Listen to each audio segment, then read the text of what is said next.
One of my friends commented on my last video and said, I feel like you have more to share. Do a part 2. He's not wrong. So, things I learned 2025, part 2. Moving forward, I will no longer be discounting my prices for my work. If you can't afford it, you can't afford it. Because for some reason, the people who want discounted prices are the same people who want full price service. Anytime I discount my work, there's always the most changes, revisions, questions, feedback, do this, do that. No. So I'm supposed to save you money, but not save my energy. Okay, full price. I also learned that networking is worse than dating.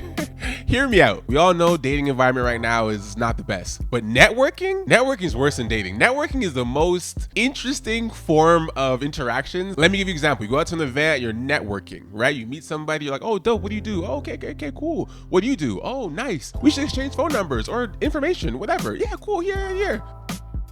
Have you spoken to that person? That person you gave your email to, had they reached out? That person you say, oh, let's connect this year. Did you connect? No, right. Networking is worse than dating. So for me, if you want to connect with me this year, set a date, set a time, let's have a meeting. Otherwise, that shit is in the wind.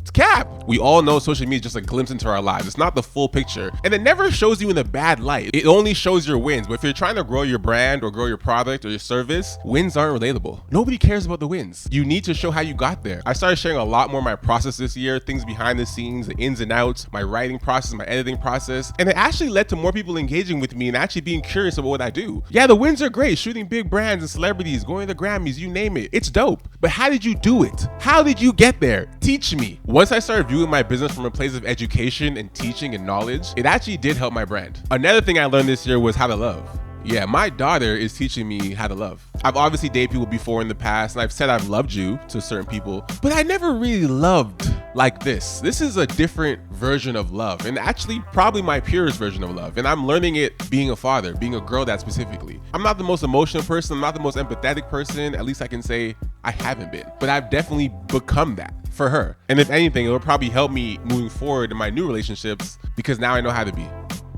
Yeah. The last thing I'll share you guys that I learned for 2025 is to save your best advice for yourself. A lot of times, if you're like me, you want to help other people and people come to you for advice or feedback or support or opinions, and that's okay. But stop giving away your best advice to other people and use it on yourself. Those moments where you're uninspired or you're not in the mood or you're frustrated about something, that same advice you give to someone else so freely, give it to yourself. There were a lot of times this year I was going through some tough moments by myself and I was like, no one can help me except me. So help you. That's all I got.